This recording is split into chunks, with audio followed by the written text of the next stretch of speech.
अस्सलाम वालेकुम everyone, welcome back to our new video. आज के टाइम में जितनी ज़रूरत सर्वाइवल के लिए फूड, वाटर, एयर और शेल्टर की है, उतनी ही ज़रूरत इस चीज़ की भी है। इंटरनेट ने आपकी और हमारी जिंदगी को काफी आसान और सरल बना दिया या कहें कि पूरी तरीके से बदल दिया है। पर क्या आप जानते हैं कि जिस इंटरनेट के आप और हम ऑलमोस्ट एडिक्ट हो चुके हैं, उसकी एक डार्क साइड है।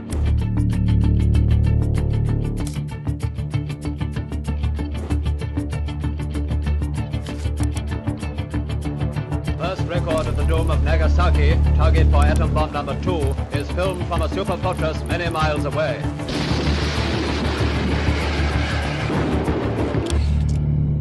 मैं बात कर रहा हूँ इंटरनेट की। शायद ही आज के दिन इंटरनेट के बिना सर्वाइवल पॉसिबल होगा। अब इंटरनेट सुनने के बाद हमारे दिमाग में क्या आता है? गूगल, इंस्टाग्राम, यूट्यूब, फेसबुक और गिने चुने 2-4 वेबसाइट्स। लेकिन इंटरनेट यहीं तक लिमिटेड नहीं है। इंटरनेट स्पेस की तरह है, इनफाइनाइट। जहां आपकी इमेजिनेशन खत्म होती है, वहां से इंटरनेट की डार्क साइड स्टार्ट होती है। अप्रैल 2023 की एक रिपोर्ट के हिसाब से पूरी दुनिया के 65% लोग यानी कि 500 करोड़ लोगों की लाइफ डेली इंटरनेट पर डिपेंडेंट है। इस पॉपुलेशन में से अंदाजन 2 बिलियन लोग रोज फेसबुक पर एक्टिव रहते हैं और रोज 3.7 मिलियन वीडियोस यूट्यूब पर अपलोड की जाती हैं। हर दिन इंटरनेट पर 2.5 लाख से ज्यादा वेबसाइट्स रजिस्टर्ड होती हैं और इंटरनेट के एग्जिस्टेंस से लेके आज तक यहाँ पर 1 बिलियन से ज्यादा वेबसाइट्स रजिस्टर्ड हो चुकी हैं। अभी हमने जो डाटा शेयर किया वो सरफेस वेब का था। इसमें डीप वेब, डार्क वेब का डाटा इंक्लूडेड नहीं है। तो इंटरनेट की 3 लेयर्स होती हैं। सबसे पहले आता है सरफेस वेब, जिसके बारे में हमने अभी बात की। इसको हम डेली बेसिस पे एक्सेस करते हैं। ये वेब वर्ल्ड वाइड वेब का हिस्सा है। इसमें गूगल, फेसबुक, माइक्रोसॉफ्ट और यूट्यूब, ये सारी ऐसी वेबसाइट आती हैं जो किसी नॉर्मल सर्च इंजन से एक्सेस की जा सकती हैं। सरफेस वेब जो है वो इंटरनेट का सिर्फ 5 या 6% है। अब बाकी का जो बचा हुआ हिस्सा है वो आता है डीप वेब और डार्क वेब में। यहाँ पर फर्क यह है, डीप वेब और डार्क वेब में आपकी आइडेंटिटी एनोनिमस रहती है और यहाँ पर वो सारे काम किए जा सकते हैं जो सरफेस वेब पर पॉसिबल नहीं है। यहाँ पर सारी इलीगल एक्टिविटीज पॉसिबल हैं। अब चाहे वो हिटमैन हायर करना हो, इलीगल ड्रग्स को परचेज करना हो, fake passport, fake credit card, fake visa का बनवाना हो और भी बहुत कुछ। लेकिन डार्क वेब को अच्छे से समझने से पहले हम डीप वेब और डार्क वेब का फर्क डिस्कस कर लेते हैं, क्योंकि कुछ लोग इन दोनों में कंफ्यूज रहते हैं। हम लोग डेली लाइफ में डीप वेब को कई बार एक्सेस करते हैं। डीप वेब पे प्रेजेंट चीजों को आप डायरेक्टली गूगल से एक्सेस नहीं कर सकते। बेसिकली जो पासवर्ड प्रोटेक्टेड चीजें होती हैं उसको डीप वेब कहा जाता है। अब इसमें आपका Gmail account, Netflix account, even आपकी नेट बैंकिंग डिटेल्स, ये सब आती है। मतलब अगर किसी भी ऑनलाइन अकाउंट को उसके क्रेडेंशियल्स डाल के लॉगिन करना पड़ेगा तो वो डीप वेब कहलाएगा। और ये डाटा इतना बड़ा है कि इंटरनेट का 95 to 96% हिस्सा कवर करता है और एस्टिमेट लगाया जा रहा है डीप वेब पर साल 2025 तक 175 ज़ेटाबाइट डाटा कलेक्ट हो चुका होगा। अब आता है डार्क वेब, जिसको गूगल से या नॉर्मल ब्राउजर से एक्सेस नहीं किया जा सकता। अब डार्क वेब पर आप बेसिकली क्या क्या कर सकते हो? कोई भी इलीगल ड्रग खरीद सकते हो, कुछ पैसों में एक असेसन हायर कर सकते हो, फेक क्रेडिट कार्ड ले सकते हो, मतलब card low, rack up the bill and never पे, कोई भी fake bachelor degree, fake passport, human organs का ट्रेड करना और हर तरीके का डिस्टर्बिंग कंटेंट वहां पे अवेलेबल है। लाइव स्ट्रीम, जिन्हें रेड रूम्स भी कहा जाता है, एक वेबसाइट है द हिडन विकी, उस पर सारी सर्विसेज लिस्टेड हैं जो आप डार्क वेब पर ले सकते हो और इन सारी सर्विसेज के बदले आपको बिटकॉइन में पे करना होगा। डार्क वेब पर सारा ट्रेड सिर्फ बिटकॉइन में होता है। इनफैक्ट 50% जो बिटकॉइन की ट्रांजेक्शन है वो डार्क वेब में ट्रेड करने के लिए ही होती हैं। एंड वन मोर थिंग, ये वीडियो इंफॉर्मेशनल पर्पस के लिए है। जो भी वेबसाइट या रेफरेंसेस हम आगे मेंशन करेंगे, प्लीज डू नॉट विजिट। सबसे शॉकिंग बात यह है कि डार्क वेब पर टेररिस्ट, हैकर्स, ड्रग डीलर्स और क्रिमिनल्स हमसे सिर्फ एक क्लिक दूर हैं। डार्क वेब को नॉर्मल किसी ब्राउजर पर एक्सेस नहीं किया जा सकता, उसके लिए हमें टॉर ब्राउजर पर यूज करना पड़ता है और टॉर का मतलब होता है द अनियन राउटिंग। तो अनियन राउटिंग को सबसे पहले यूएस नेवल रिसर्च सेलिब्रिटी के 3 साइंटिस्ट पॉल स्वेटसन, डेविड गॉट्सलैक और माइकल रीड की तरफ से डेवलप किया गया था। इसको यूएस नेवी के सीक्रेट ऑपरेशंस करने के लिए बनाया गया था, ताकि अगर किसी ऑर्गेनाइजेशन को कोई प्राइवेट इंफॉर्मेशन शेयर करनी हो तो वो अपनी आइडेंटिटी हाइड करके गवर्नमेंट तक वो मैसेज पहुंचा सके। अनियन राउटिंग ट्रैफिक को मल्टीपल सर्वर्स के थ्रू भेजता है और हर स्टेज पर डेटा एनक्रिप्टेड रहता है। सपोज आपने टॉर ब्राउजर पे यूट्यूब टाइप किया तो वो कमांड 3 डिफरेंट लोकेशन से राउट होकर जाएगी, वो भी किन्हीं भी 3 रैंडम सर्वर से जो अलग अलग लोकेटेड होंगे। तो इससे आपके आईएसपी के लिए यानी इंटरनेट सर्विस प्रोवाइडर के लिए आपको ट्रैक करना ऑलमोस्ट इम्पॉसिबल हो जाता है। अब जैसे ऑनियन में बहुत सारी लेयर्स होती हैं, ऐसे ही ऑनियन राउटिंग में भी एन्क्रिप्शन की बहुत सारी लेयर्स हैं। अब क्योंकि टॉर ब्राउजर के थ्रू यूजर की एनोनिमिटी मेंटेन रहती है, इसीलिए यहाँ पर बहुत सारी इलीगल एक्टिविटीज भी होने लगी। डार्क वेब का जो यूआरएल होता है वो उसमें .com, .net या .org नहीं होता, उसका यूआरएल .onion से एंड होता है और उसका लिंक एक रैंडम कैरेक्टर का एक स्ट्रिंग होता है। इसमें यूजर की आइडेंटिटी काफी हद तक हिडन होती है और एनोनिमिटी के साथ कोई भी सर्फिंग कर सकता है। अब डार्क वेब ऐसी जगह है जहां आपको कुछ भी मिल सकता है, I mean कुछ भी।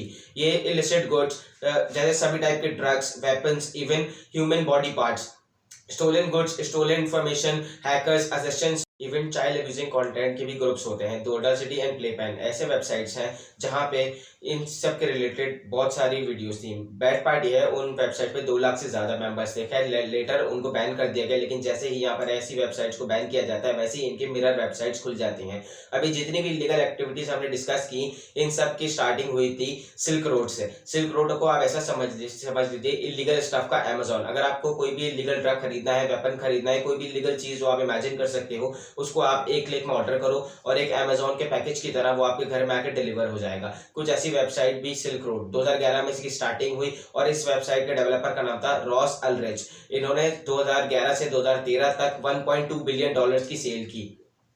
सिल्क रोड सिर्फ 2 सालों के लिए ऑपरेट हुई और सिर्फ इतने टाइम में सिल्क रोड ने 9.5 million bitcoin as a revenue generate कर लिए। अगर हम इसको बिटकॉइन की हाईएस्ट वैल्यू में डॉलर्स में कन्वर्ट करें तो ये बैठता है $187 बिलियन का रेवेन्यू। अब इसकी स्टार्टिंग नॉर्मल से इंसान रॉस ने की थी, जिसका मानना ये था कि गवर्नमेंट लोगों को नहीं बता सकती कि वो क्या एक्सेस कर सकते हैं, क्या ड्रग कंज्यूम कर सकते हैं और क्या नहीं। वेबसाइट क्रिएट करने के बाद रॉस के पास सिल्क रोड पे लिस्ट करने के लिए कुछ भी नहीं था, तो उन्होंने एक मशरूम फैक्ट्री को रेंट किया और सिल्क रोड का सबसे पहला आइटम मशरूम ही लिस्ट किया गया। उस वेबसाइट पे हर इलीगल ड्रग के लिए कैटेगरी बनाई गई और ऐसी इलीगल वेबसाइट को नॉर्मली इंटरनेट पर प्रमोट नहीं किया जा सकता था, इंस्टाग्राम, फेसबुक या गूगल पर, और ना ही वहां पर उसका लिंक काम करता। तो रॉस ने सबसे पहले रैंडम फोरम पे सिल्क रोड के बारे में एज अ यूजर्स कमेंट करना शुरू किया, खुद ही प्रमोट करना शुरू किया। एक ऐसी वेबसाइट है जहां पर आप कोई भी लीगल स्टफ ढूंढ सकते हो और बहुत ही जल्दी सिल्क रोड पे बहुत सारे सेलर्स ने ड्रग लिस्ट करना शुरू कर दिया और वर्ड ऑफ माउथ से ये वेबसाइट बहुत ज्यादा पॉपुलर होने लग गई। स्टार्टिंग में यहाँ पर सिर्फ इलीगल ड्रग्स मिला करती थी, लेकिन आहिस्ता आहिस्ता लोगों ने वेपन लिस्ट करना शुरू कर दिए।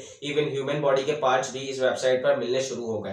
साल 2013 में फाइनली FBI ने सिल्क रोड को शट डाउन कर दिया, लेकिन ये कहानी ये एंड नहीं हुई। सिल्क रोड के बंद होते ही सिल्क रोड 2.0 बन गई, उसको बैन किया तो सिल्क रोड 3 आ गई और फिर डार्क वेब पर ऐसा ही मार्केट प्लेस आया जिसका नाम था अल्फा बे, जो सिर्फ 2 साल के ऑपरेशन में सिल्क रोड से 10 गुना ज्यादा बड़ा बन गया था। ये आज तक का सबसे बड़ा इलीगल मार्केट प्लेस था डार्क वेब का। 2017 में इसको भी बैन कर दिया गया और जितने भी डार्क वेब पर इलीगल मार्केट प्लेसेस हैं जहां पर इतने एक्सट्रीम इलीगल एक्टिविटीज होती हैं, हमेशा ये पाया जाता है कि इनके फाउंडर या क्रिएटर मास्टरमाइंड क्रिमिनल नहीं होते। ज्यादातर ये लोग IT बैकग्राउंड से बिलोंग करते हैं और मोस्टली इन वेबसाइट को ये थाईलैंड से एक्सेस करते हैं। अब उसका रीजन ये है कि थाईलैंड की गवर्नमेंट यूजर का पर्सनल डेटा एक्सट्रैक्ट करने की परमिशन नहीं देती, तो इनके पकड़े जाने का चांसेस कम होते हैं दूसरी कंट्रीज के मुकाबले। सिल्क रोड और अल्फा बे जैसे इलीगल मार्केट्स के बाद अगर सबसे ज्यादा डिस्टर्बिंग पार्ट कुछ है तो वो है रेड रूम्स। ये एक वेबसाइट है जहां पर लोगों की मर्डर और टॉर्चर की लाइव स्ट्रीम चलाई जाती है। अब कुछ लोगों का मानना यह है कि ये वेबसाइट फेक है और कुछ लोग कहते हैं ये रियल में एग्जिस्ट करती है और उन्होंने खुद अपनी आंखों से उसे देखा हुआ है। कुछ ऑर्गेनाइजेशंस का ये भी कहना है कि रेड रूम्स को टेररिस्ट ग्रुप्स और बहुत सारे लोग चलाते हैं और लोगों की डिमांड पर ये विक्टिम को सजा दे दी जाती है। और बाकी साल 2015 में FBI ने एक आदमी पीटर को अरेस्ट किया क्योंकि इस पे रेड रूम चलाने के एक्यूजेशंस थे।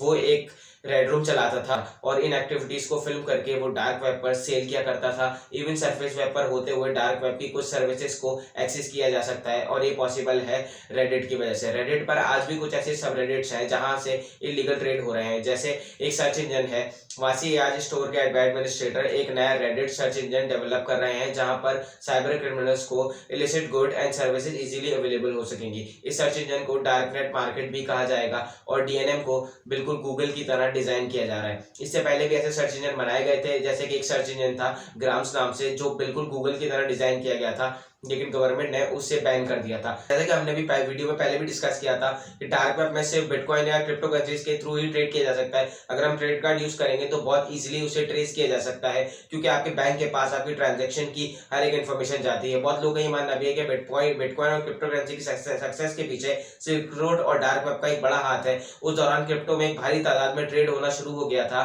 देखो, डार्क वेब हमसे सिर्फ एक क्लिक दूर है। सरफेस वेब और डार्क वेब में एक बहुत ही थिन लाइन है और वो है टॉर ब्राउजर और अनियन राउटिंग। टॉर ब्राउजर को डिजाइन करने के पीछे जो मेन एम था वो ये था कि प्राइवेसी और एनोनिमिटी को मेंटेन किया जा सके, लेकिन टाइम के साथ साथ इस चीज का मिसयूज भी होने लगा।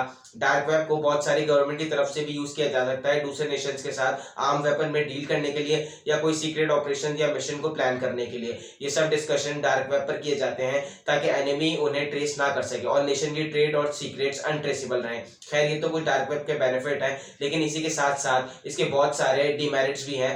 यहाँ पर हर तरीके की इलीगल एक्टिविटी पॉसिबल है। हम जैसे यूजर का वहाँ कोई काम नहीं है और बहुत सारे लोग डार्क वेब को एक्सेस करने के लिए टॉर ब्राउज़र डाउनलोड भी कर लेते हैं और इंटरनेट पर बहुत सारे ट्यूटोरियल्स अवेलेबल हैं, उन्हें फॉलो करते करते वो वहाँ पहुंच जाते हैं। और ज्यादातर के साथ क्या होता है, डार्क वेब पे हैकर्स हमेशा एक्टिव रहते हैं और वो आपकी कंप्यूटर की आईपी ट्रेस कर लेते हैं, फिर आपके डिवाइस की सारी फाइल्स को लॉक कर दिया जाता है और उसके बदले में आपसे पैसा डिमांड करते हैं। तो इसीलिए सबसे दूर रहो, अपने थ्रिल और मस्ती मजाक के लिए डार्क वेब को एक्सप्लोर करने मत चले जाना।